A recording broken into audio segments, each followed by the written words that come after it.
नमस्कार दोस्तों, बहुत बहुत स्वागत है आप सभी का हमारे YouTube चैनल में। तो तुला राशि वालों, हो जाइए सावधान, महादेव ने उठा लिया है डमरू और अब आपको बहुत बड़ा सबक देकर जाने वाले हैं। जी हाँ दोस्तों, पलटेगा पाशा, हो जाओ सावधान।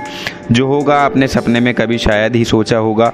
आज हम आपको विस्तार से बताएंगे कि आपको क्या करना है और क्या नहीं करना है। विशेष तौर पर महादेव की पूजा किस प्रकार से करनी है, किन गलतियों का ध्यान आपको रखना है। बस आपका उद्देश्य है कि आप हमारी इस वीडियो को शुरू से लेकर अंत तक ज़रूर देखें ताकि आपके सारे बिगड़े काम बन सकें। तो चलिए शुरू करते हैं, लेकिन आगे बढ़ने से पहले आप लोगों से निवेदन है, अगर आप चैनल पर नए हो तो चैनल को सब्सक्राइब जरूर कर लें। पास में जो बेल आइकन है उसे भी दबा दें ताकि आपको आने वाली वीडियो की नोटिफिकेशन समय पर प्राप्त होती रहे।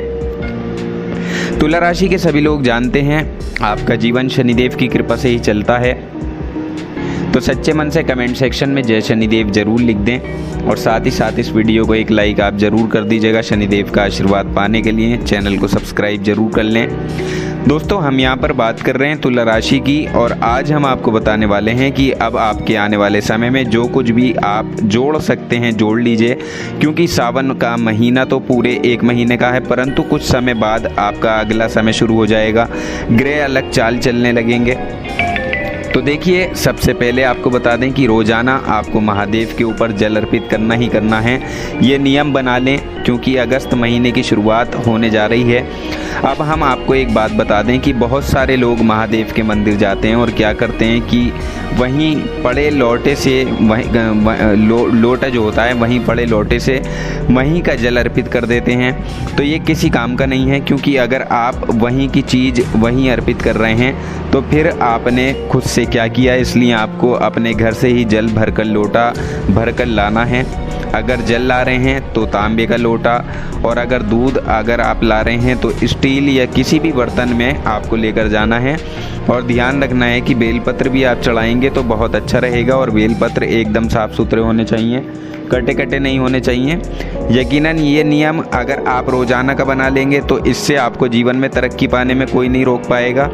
अब देखिए, अपने काम में अगर आप कड़ी मेहनत करेंगे और अपनी खुशियों और सफलता के सपने बुनेंगे तो वहाँ भी आपको ध्यान रखना होगा कि जोश में आपको होश नहीं खोना है, क्योंकि कभी कभी इंसान इतना उत्साहित हो जाता है कि वो गलती करने लगता है। क्योंकि अक्सर गलतियाँ हम तभी करते हैं जब हमें लगता है कि हमारे जीवन में कुछ बेटर होने वाला है, कुछ अच्छा होने वाला है या कुछ अच्छा लगने वाला है। तो ऐसा नहीं होता, हम हमारे ही चाल में पूरी तरह से फंस जाते हैं। तो यहाँ पर आपको विशेष तौर पर ध्यान रखना है। साथ ही आपको गुप्त शत्रुओं से सावधान रहना है। गुप्त शत्रु कैसे होते हैं तो देखिए, वो भी हम आपको बता देते हैं। जो लोग गुप्त होते हैं, दिखाई नहीं देते लेकिन आपके आसपास हर पल मौजूद रहते हैं, वही होते हैं गुप्त शत्रु, जिन्हें आप पहचान नहीं पाते। जल्दी आप इन्हें पहचानने की कोशिश करें और अपनी ज़िंदगी से बेदखल कर दें इन लोगों को जो आप लोगों को नुकसान पहुंचा चुके हों पहले किसी समय में। इसके अलावा देखिए, ज़मीन जायदाद से जुड़े हुए मामले में झमेले आपके आ सकते हैं इस समय में, लेकिन किसी अनजान व्यक्ति की मदद से आप बहुत हद तक उसे सुलझाने में कामयाब रहेंगे। साथ ही थोक व्यवसाय करने वालों के लिए जो समय आएगा वो थोड़ा चुनौतीपूर्ण आएगा। साथ ही प्रेम संबंध में भी कुछ लापरवाही आपके अड़चनें लगा सकती हैं, लेकिन आपको अपने निर्णयों पर भरोसा रखना है, अपने फैसले पर भरोसा रखना है। अपने पास लाल रुमाल रखेंगे तो आपके लिए बहुत अच्छा रहेगा और प्रतिदिन हनुमान चालीसा का पाठ करेंगे तो आपके लिए काफ़ी अच्छा रहेगा, क्योंकि यहाँ पर हनुमान जी जो हैं वो महादेव के ही अंश हैं। इसलिए आपको बिल्कुल ये संकोच नहीं करना है कि महादेव की भक्ति करूं या हनुमान जी की करूं या नारायण जी की करूं। तो सभी समान हैं, सभी एक दूसरे का ही रूप हैं। तो आपको हर हर महादेव भी बोलना है और जय श्री राम भी बोलना है, यानी दोनों को अलग नहीं समझना है। इसके अलावा आगे बढ़ते हैं।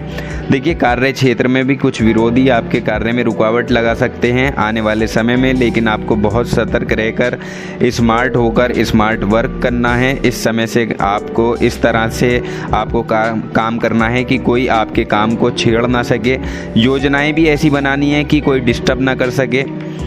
तो समय की नज़ाकत को समझते हुए छोटी छोटी बातों को आप तूल ना दें। क्योंकि ये छोटी छोटी बातें राई का पहाड़ बन सकती हैं, जिससे आपका पूरा समय भी बर्बाद हो सकता है। तो इसलिए ये जो आने वाला समय है, इसमें आप पूरे महीने जैसा आनंद ले सकते हैं, इसलिए आप इस समय को व्यर्थ ना करें, तो आपके लिए अच्छा रहेगा। यहाँ आप बुद्धिमानी से काम लें। बाकी अपने शुभ चिंतकों को और वरिष्ठ व्यक्तियों से भी सलाह लेना यहाँ किसी मामले में आप बिल्कुल ना भूलें। और साथ ही देखिए, यहाँ कुछ ऐसी स्थितियाँ भी बन सकती हैं जब आपका किसी करीबी व्यक्ति को लेकर मन चिंतित रहेगा। बाकी आपका लव पार्टनर यहाँ आपके कठिन समय में भी आपके साथ खड़ा रहेगा, जिस पर आपको नाज होगा अपनी पसंद पर। यानी आप सोचेंगे कि मैंने बिल्कुल सही जीवन साथी चुना है। और जब आप ऐसा जीवन साथी आपके साथ खड़ा रहेगा तो आपके अंदर अलग ही जज्बा होगा, अलग ही हौसला होगा। इसलिए किसी भी कार्य को करने से पहले यहाँ एक तो आपको अपनी माँ या बूढ़ी महिला का भी आशीर्वाद लेना होगा, माता लक्ष्मी की उपासना करनी होगी, सब कुछ सही रहेगा। साथ ही आप यहाँ आत्मविश्वास और बेहद ऊर्जा से भरे रहेंगे, जो कि हर इंसान के लिए बहुत ज़रूरी होता है। घर हो या कार्य क्षेत्र हो, यहाँ लोग आपकी बातों से खूब प्रभावित भी होने वाले हैं और आपकी दी गई सलाह या प्रपोज़ल की भी लोग तारीफ़ करेंगे। और कुछ प्रभावी लोगों से भी आपकी मुलाकात होगी, जिनके ज़रिए से लाभ की योजनाएं बनेंगी। बस आपको अपने मन को शांत रखने की ज़रूरत है। बाकी इस समय आपका आक्रामक रूप आपके लिए नुकसानदायक हो सकता है। और साथ ही कुछ सावधानियां आपको अपने धन के लेन देन में भी करनी होंगी। किसी को पैसा अगर उधार देने से पहले अच्छे से विचार आप ज़रूर कर लें कि क्या मैं जिसे पैसा दे रहा हूँ वो सही इंसान है, या मैं जिसको पैसा दे रहा हूँ वो पैसा लौट कर वापस मेरे पास आएगा या नहीं। इस बात की पहले ही आप जानकारी ले लें और सोच विचार कर लें। और अगर ऐसा नहीं होता है तो देखिए, महादेव के महामृत्युंजय मंत्र में बड़ी ताकत है। यह आपको जीवन के सभी कष्टों से बाहर भी कर सकता है। या तो फिर आप ओम नमः शिवाय बोलेंगे तो ये भी आपके लिए बड़ा फ़ायदेमंद रहेगा। बस यहाँ प्रतिदिन 108 माला जब आपको किसी भी मंत्र की करनी है, 108 बार, यानी 108 बार आप किसी भी मंत्र का जप करें। समय आप लोगों के लिए शानदार रहेगा और इसके ज़बरदस्त फ़ायदे आपको अपने जीवन में देखने को मिलेंगे। महादेव का आशीर्वाद आपको प्राप्त होगा। इसलिए जितना हो सके उतना आप भगवान से जुड़े रहिए, क्योंकि यदि आप भगवान से जुड़े रहेंगे तो यकीनन आपको फ़ायदा ज़रूर होगा।